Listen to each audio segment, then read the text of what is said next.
boa tarde. É um prazer recebê-los todos de volta e alguns de vocês chegando só para a mesa da tarde, todos muito bem-vindos.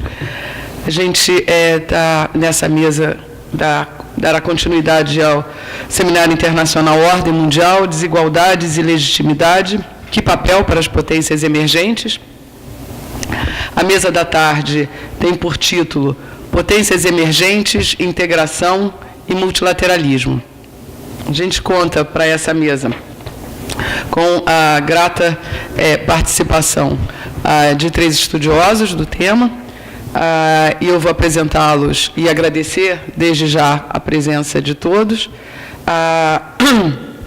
O professor Félix Penha, conhecido e, como sempre, dizemos que dispensa apresentações, mas para refrescar a memória de alguns e para aqueles mais jovens que estão chegando na área, o professor Félix Penha é professor titular em Relações Comerciais e Internacionais da Universidade Nacional de 13 de Fevereiro, atualmente é diretor do Instituto de Comércio Internacional da Fundação ICBC, vem, nesse momento, desenvolvendo uma investigação sob o título Região, Regionalismo e Regionalização, Metodologias de Integração Consensual entre Nações Soberanas. O professor Félix Penha tem inúmeras publicações sobre relações internacionais na América Latina e, em particular, da Argentina, dentre elas, Argentina e Brasil no sistema interamericano, e Momentos e Perspectivas, La Argentina en el Mundo e em América Latina. Eu queria, mais uma vez, agradecer a presença do professor Félix Penha.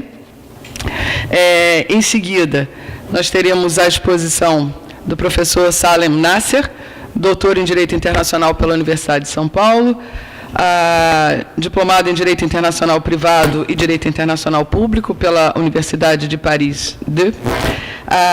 Atualmente, na verdade, desde 2004, professor da Escola de Direito professor da Escola de Direito da Fundação Getúlio Vargas, de São Paulo.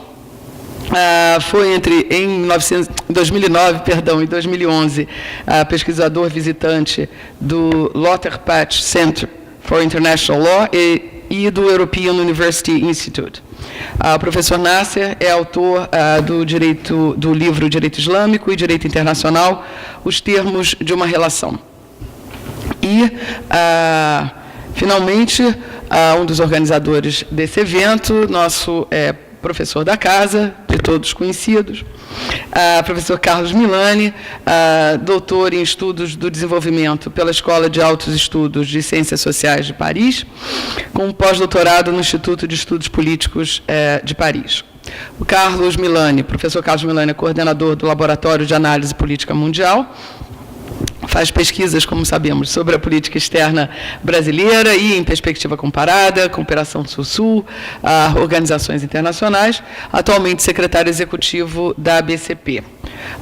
Carlos é autor também de diversos livros e organizador de outros tantos, e, mais recentemente, inclusive está à venda aqui no corredor, o Atlas da Política Externa Brasileira, em coautoria com a professora Enara Echar, o professor Rubens Duarte e o professor Magno Klein.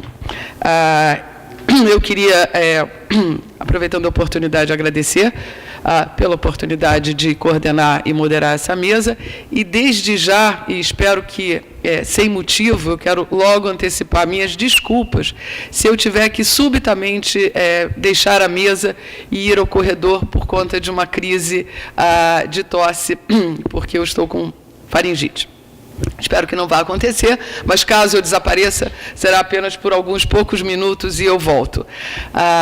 Dito isso, eu vou passar a palavra para os nossos convidados, cerca de até 30 minutos para a exposição de cada um, quando, em seguida, nós abriremos para os debates. Começando, então, pelo professor Félix Penha. Muito obrigada. Muito obrigado por a oportunidade. Eu vou falar em espanhol porque vai ser mais claro para você compreender mi espanhol que tratar de falar em portuñol, menos aún em português.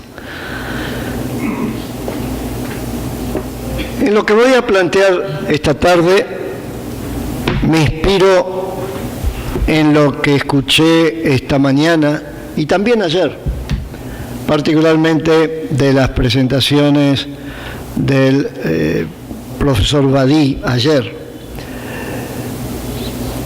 sobre la importancia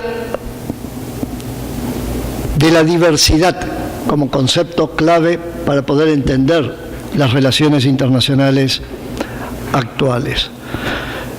Diversidad que evoca de alguna manera la idea de la necesidad de comprender la diversidad. No es fácil entender la diversidad. Si uno tiene una perspectiva ideológica o religiosa del otro, va a ser muy difícil aceptar la diversidad. Y si uno no la acepta, no la comprende. Están las dos cosas muy vinculadas. Y de alguna manera la diversidad hay que asumirla, para lo cual hay que comprenderla, pero sobre todo en relaciones internacionales la diversidad hay que navegarla. Una cosa es hacer planteamientos teóricos o retóricos sobre la diversidad. Otra muy distinta es estar de alguna manera en lo que podríamos llamar el campo de batalla de las relaciones internacionales, donde uno no solo analiza las relaciones internacionales, sino que tiene que estar tomando o ayudando a tomar todos los días, a veces en ambientes muy poco transparentes, muy turbios no en el sentido ético, sino en el sentido del clima. Decisiones que muchas veces se descubren cuando ya están tomadas que son equivocadas. Es decir, la diversidad asumida por quien tiene la experiencia de gerenciar, navegar relaciones internacionales. Puede ser en una empresa, puede ser en un periódico, puede ser en el gobierno, también en la vida académica, en la medida en que uno esté formando gente que va a trabajar con quienes actúan en el plano de las relaciones internacionales. Esto plantea, y voy terminando esta introducción, plantea algunas cuestiones más que interesantes para quienes nos dedicamos a formar especialistas en relaciones internacionales o para quienes se forman como especialistas en relaciones internacionales. Y sobre todo plantea la cuestión de cómo formar especialistas que tengan la capacidad de tener enfoques transdisciplinarios de las relaciones internacionales. Es decir, muchas veces observamos en la vida académica esos enfoques cuasi religiosos de la realidad, en que la realidad antiguamente eran los juristas que tenían el monopolio de interpretar la realidad, luego vinieron los economistas, los cientistas políticos, y son como compartimentos estancos, que hace que quien está actuando sobre la realidad no entiende lo que está diciendo quien está analizando la realidad, porque no se parece mucho a la realidad en que todo se mezcla. Y es acá donde la idea de diversidad me evoca dos condiciones que tiene que tener un especialista en relaciones internacionales y que de alguna manera estuvieron presentes, si no en forma explícita, implícita en la presentación de ayer de Bertrand Badí. Yo diría que lo primero que tiene que tener un especialista en relaciones internacionales, particularmente en este mundo de hoy, de rápido cambio, alta complejidad, es experiencia de mestizaje, de mezcla. La diversidad implica reconocer que hay que mezclar las cosas. Si yo no reconozco la diversidad, si yo no lo acepto, yo no necesito mezclar lo diverso. Hay un libro muy lindo, francés, de Jean-Claude Guilbault, Le Commencement d'un Monde, que es un libro del 2008, que lo más lindo que tiene el libro, aparte de buen contenido, es el subtítulo, Vers une modernité métisse. Y lo que señala es que en el mundo de ahora en adelante todo va a ser mezcla. Y de alguna manera en el panel de esta mañana observábamos las mezclas. Porque la mezcla te lleva a mezcla de visiones, de percepciones, de tradiciones, de cultura. Y lo otro que evoca la idea de diversidad, y diversidad, mestizaje, mezcla, es la idea de la admiración por Deng Xiaoping, ese político chino que muchos años antes de ser personaje central de la reconversión de China, había acuñado la idea de que no importaba que el gato fuera negro o blanco, con tal que cazara ratones, que es la idea del daltonismo. Un buen especialista en relaciones internacionales, y eso se forma en el terreno, tiene que ser alguien que reconoce, acepta y se enamora de la diversidad, que tiene un approach daltónico a la realidad y que de alguna manera ese approach viene de su experiencia de mestizaje, de mezcla. Dicho esto, tratemos de aplicar algunas de estas ideas al análisis de nuestra región de hoy en el mundo de mañana. Es decir, siempre tratando, looking forward, tratando de ver hacia dónde vamos. ¿Hacia dónde vamos? Otro gran requerimiento para el especialista en relaciones internacionales, que es, como decían los franceses que se dedicaban a estos temas, la capacidad de detectar hechos cargados de futuro. Un gran autor, no de relaciones internacionales, pero con unas lecciones más fuertes para las relaciones internacionales hoy, Stefan Zweig, entregó un libro 15 días antes de suicidarse en Petrópolis, desesperado con la situación de Europa, un libro fascinante para leer, que se llama El mundo de ayer, y en ese libro Stefan Zweig dice, palabras mías, no de él, pero el concepto, el ser humano tiene una dificultad genética de ver el futuro que está al lado suyo y no lo ve. Algo así como si Luis XVI hubiera visto lo que él esperaba, no se hubiera producido la Revolución Francesa. Todos los libros de historia de la Revolución Francesa te dicen era obvio que se tenía que producir, pero los contemporáneos no la vieron.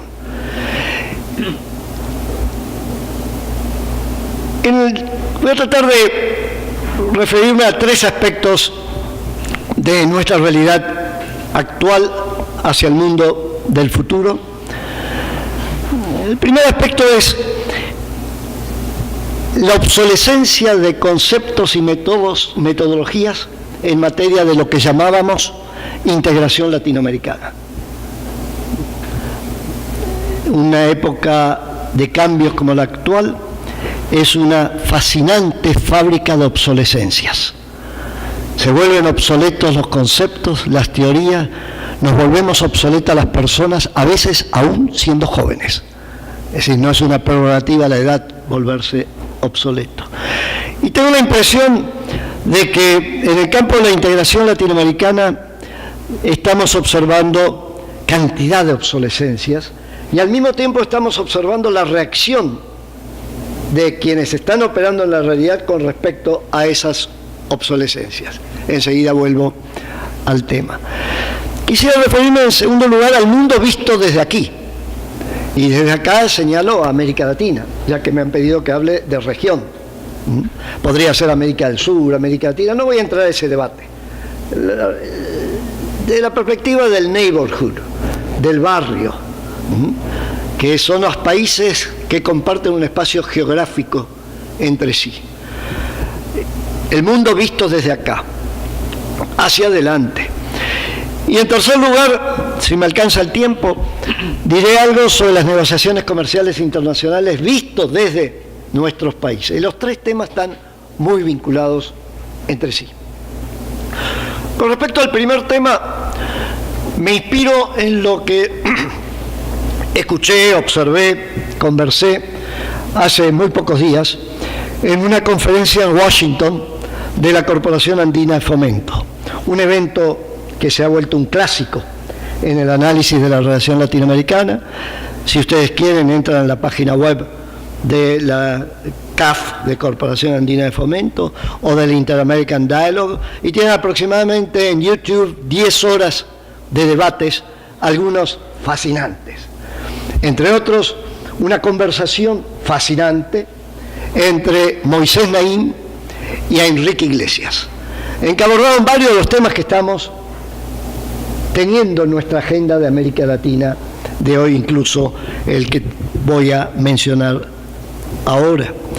Pero el panel más interesante porque simbolizaba el que algo ha cambiado, y vaya que algo ha cambiado. Lo simbolizaba como lo simbolizó la visita del Papa ayer, como lo simboliza la visita de Xi Jinping hoy a Washington, como lo simbolizó fundamentalmente lo que ha ido pasando en la región después que pasó ese hecho del 16 de diciembre del año pasado, que es el cambio dramático en la relación entre Cuba y Estados Unidos. El séptimo panel de esta conferencia fue un panel entre cubanos de Cuba, de La Habana, profesores de la Universidad de La Habana, algunos de los mejores especialistas latinoamericanos sobre el tema Cuba, por ejemplo Alberto Trejos de Costa Rica, un señor a quien yo no conocí y pensé que era colombiano y descubrí luego que era el principal asesor de Obama en el inicio de este proceso, que es Dan Restrepo, y un profesor de Triana de la Universidad de La Habana. Pero lo interesante no fue lo que dijeron unos y otros, que eran distintos, eran diversos, era el testimonio de la diversidad. Lo interesante fue el debate de 1 hora con los participantes, dentro de los cuales había por lo menos 4, que fueron los que pidieron la palabra, que eran rabiosos opositores al actual gobierno de Cuba, eran los cubanos en el exilio. Y discutieron, se discutió, se debatió, yo diría que con mucha altura, lo que significa el cambio profundo que implica para Cuba, para Estados Unidos y para la región, y de esto se habló específicamente, para la región, este desmantelamiento de una fractura que tenía mucho de geopolítico, de ideológico, de dogmático, casi de religioso, que había durado 50 años y que había producido cantidad de impactos en América Latina.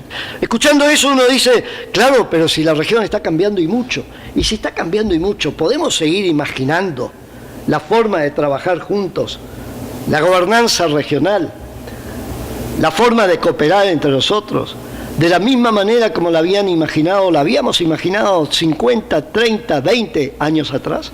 ¿O tenemos que hacer un esfuerzo de adaptarnos y de entender las nuevas realidades? Y yo tengo la impresión de que lo que quedó de esta reunión de Washington, para mí al menos, fue la valoración de la iniciativa tomada el año pasado por el gobierno de la presidenta Bachelet de iniciar el debate sobre una estrategia de convergencia en la diversidad. Convergencia en la diversidad que dio lugar a una reunión de ministros de los países de la Alianza del Pacífico y del Mercosur y de Centroamérica, y de ministros de Comercio Exterior, el 24 de noviembre del año pasado, con participación de gente de la sociedad civil, del mundo académico, sobre cómo hacerlo. Es decir, cómo lograr una convergencia en la diversidad que no implique de ninguna manera, y todos dejaron bien claro que no debía implicar eso, una fusión de acuerdos de integración. Todo esto está inspirado en algo que habían publicado un poco antes 2 expresidentes, Ricardo Lagos y Lula, sobre los problemas del planteamiento de fractura de 2 América Latina, algo así como la buena y la mala, la del Atlántico y del Pacífico.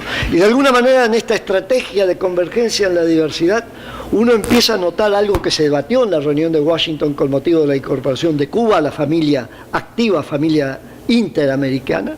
Uno empieza a notar de que de repente la diversidad empieza a ser percibida como algo positivo, no solamente como parte de la realidad, sino gracias a la diversidad tenemos una riqueza que la prueban todos los países que han aceptado y han producido el mestizaje de culturas, de religiones, de razas en su propia experiencia histórica. De alguna manera quedó sentada la idea, o ha ido quedando, o está sentada la idea de que la diversidad es positiva y que la diversidad requiere metodologías de integración incluso el concepto de integración quizás es antiguo, metodologías de trabajo conjunto, working together, diferentes, y que esa metodología hay que definirlas, que probablemente la van a tener que definir ustedes los jóvenes, porque va a llevar un cierto tiempo el definir, porque va a ser prueba y error, hasta que podamos encontrar métodos de trabajo que sean adaptados a la diversidad cultural, económica y de poder político de nuestros países. Y una metodología que implica algo en la cual nosotros, los que estamos en el mundo académico, tenemos una responsabilidad ética, que es dejar de insistir en el modelo único de cómo hacer integración, de cualquier color que sea. Puede ser el modelo único de los economistas, puede ser el modelo único de los cientistas políticos, puede ser el modelo que implique la supranacionalidad, que implique el mercado común.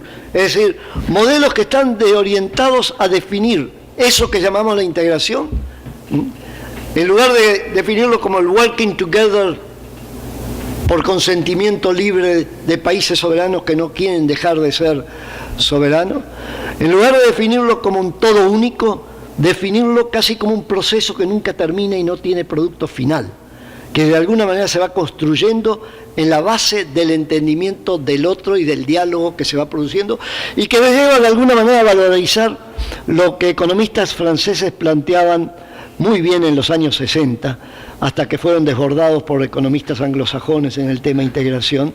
Recuerdo, por ejemplo, Robert Herves, que planteaba las 3 condiciones para que haya integración de sistemas políticos y económicos en un espacio geográfico determinado. La primera condición es que haya conectividad, que no solamente conectividad física. La segunda condición es que haya compatibilidad. Y la tercera condición es que haya convergencia. Cuento todo esto simplemente para señalar que estamos a fojas ceros en cuanto a cómo desarrollar la agenda del working together entre nuestros países, pero con un problema, y no es un problema menor, que no se puede dejar de lado 50 años de experiencia y de construcción. Es decir, supone superar también el síndrome fundacional, volver a empezar de cero, muy común en nuestros políticos. La historia comienza, y los intelectuales también, la historia comienza cuando yo llego al poder. A partir de ahí se construye. Y no se reconoce que todos son procesos de acumulación, en que de alguna manera se van acumulando experiencias e instituciones que en algún momento sirven. ¿Cuánto hemos escuchado en estos tiempos sobre lo inútil que son las instituciones latinoamericanas, las que hemos creado por aquí y por allá, UNASUR y CELAC? Sí, y la reunión de hace 3 días entre Colombia y Venezuela, patrocinada por UNASUR y CELAC, no son la demostración de que las instituciones de alguna manera cumplen una función y que hay que conseguirlas muchas veces como las células dormidas de la lucha subversiva, que la activas cuando es necesario. En parte se está reconociendo además de que ayuda el contexto internacional. Y esto lleva a una visión, en mi caso, tan optimista o más optimista que la de Bertrand Badi. En el sentido de que, y lo digo a ustedes, los jóvenes que están aquí, los envidio. Tengo profunda envidia porque ustedes van a ser protagonistas de un mundo espectacular para nuestra región. Y no consiste en ser ingenuo, utópico, nada de eso. El que ha señalado esto varias oportunidades y muy bien es Marco Aurelio García. En algunos artículos, otra gente también, pero a mí me marcó eso. En que hace un balance de lo positivo que tenemos. Algo así como decir, si vamos a hablar de lo negativo, podemos pasar días, horas, meses. Pero empecemos para sentar la tónica de hablar de lo positivo. Y cuando empiezas a ver lo positivo, llegas a la conclusión, pero esto es una mina de oro. Y la mina de oro, sobre todo si es una mina de chocolate y no de oro, tiene el problema de que son apetitosas. Provoca en mucha gente el animus morfandi. ¿Por qué? Porque ¿dónde encontramos una región con mayor capacidad de producir excedente de alimentos? Eventualmente alimentos inteligentes, porque inteligencia hay, vaya que la hay en la región. ¿Dónde encontramos una región con mayor excedente de distintos tipos de energías y de fuentes de energía, las buenas y las malas? de todo tipo. Petróleo abunda, gas, hasta las nuevas modalidades de producción de gas. Tenemos todo. Minería, por Dios, si no, no habría tanto interés de los emergentes de este mundo por los recursos naturales de nuestra región. Pero sobre todo, recursos humanos, productos del mestizaje.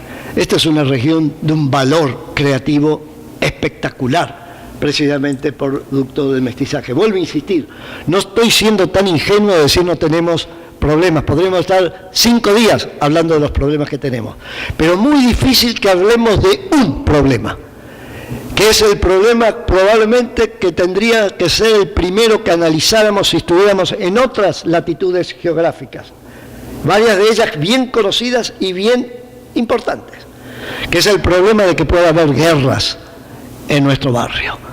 No es que no pueda haber violencia, sí la hay, narcotráfico, hay de todo, obvio, desigualdad, pero para tirar el techo. Pero nada parecido a lo que se está vislumbrando en África, en el Medio Oriente, en Eurasia e incluso en algunas regiones de Asia. Raymond Aron hablaba muchos años atrás de las líneas de principal tensión en el sistema internacional. Y nosotros estamos muy lejos de las líneas de principal tensión en el sistema internacional. Entonces esos son activos. Y yo creo que esos activos nos llevan a valorizar lo que plantea un profesor de origen indio, pero profesor en Estados Unidos, de la American University. Tiene varios libros recientes, recomiendo uno particularmente, El fin del orden americano. Y dice, no se equivoquen, no es el fin de Estados Unidos, sino es el fin del orden que surge del momento en que Estados Unidos gana una guerra, que es el profesor Amitav Acharya. Y Amitav Acharya utiliza un concepto, él lo acuña, me parece muy bueno, que es el concepto de un mundo multiplex. El mundo de hoy es parecido a lo que es una sala de espectáculo multiplex. Una gran sala, hay que usar la fantasía, imaginemos la enorme sala, con todo tipo de espectáculos, con todo tipo de tecnologías, con todo tipo de culturas reflejadas, es decir, una oferta casi ilimitada de posibilidades. Y ese mundo de multiplex es un mundo del cual tú puedes elegir qué es lo que quieres ver, pero hay un problemita, vaya qué problema, que valoriza a los especialistas en temas internacionales. Y un mundo multiplex es un mundo de múltiples opciones alternativas para todos, para el que ofrece y para el que demanda. El que ofrece alimentos puede tener muchos otros haciendo fila para ofrecer también alimentos, o para incorporar inteligencia a los alimentos que llegan a las góndolas. Un mundo multiplex es un mundo de cambio constante, porque está sometido a los cambios tecnológicos. Y un mundo multiplex es un mundo en el que tú puedes navegar con éxito, a condición que sepas qué es lo que quieres, pero sobre todo, y acá de vuelta viene la importancia del especialista en relaciones internacionales, que es el que te va a decir, hermano, eso es lo que tú quieres, pero no lo puedes. ¿Qué es lo que tú quieres? Es voluntarismo. ¿Qué es lo que tú puedes? Es reconocimiento de las realidades, que lleva a tener que apreciar también en forma dinámica el valor relativo que tu país tiene frente a otros países que pueden ofrecer también lo que tú estás en condiciones de ofrecer. Y en un mundo multiplex aparece lo que es quizás la condición básica para manejarnos en un mundo de diversidades, y que es un mundo en el cual solamente lo vas a poder hacer bien en la medida que tengas claro qué es lo que quieres, lo dije, por lo tanto que tengas claro una estrategia de inserción internacional. Hay un libro también muy lindo que tiene la ventaja que incluso no se tiene que leer. Uno lee el título y entendió el libro, pero lean el libro porque es buenísimo, si no el autor se va a enojar. Que es el libro, el penúltimo libro de Jan Bremer. El libro se llama Ground Zero. Hemos iniciado una transición hacia una nueva etapa del orden internacional que puede durar esa transición muchos años y que no sabemos cómo va a terminar. Y que se caracteriza porque no tenemos posibilidad de meterle un número a la letra G, a la letra grupo. Ground Zero Manhattan, es decir, tierra arrasada, el orden viejo quedó arrasado. Y el segundo título es muy lindo también, y muy ilustrativo de lo que estamos hablando. El segundo título es Each Nation by Itself, es decir, cada uno por las suyas. Lo cual no quiere decir que tengas que ir aislado de los otros. Tienes que asociarte, tienes que saber asociarte. Pero si tú no sabes lo que quieres, hermano, that's your problem. Ese es tu problema. Y la tercera parte del título es prohibida para menores. Como ustedes son menores, pero no tanto, lo voy a decir y lo puedo decir. Pero para muchos menores ideológicos es prohibido. Dice, winners and losers. En un mundo gran cero, en que cada uno va por la suya, va a haber perdedores y ganadores. No nos hagamos de ilusiones. Esa idea de que somos hermanos, que esto, lo otro, aún los que compartimos un barrio, podemos ser diferentes a la hora de ganar y de perder.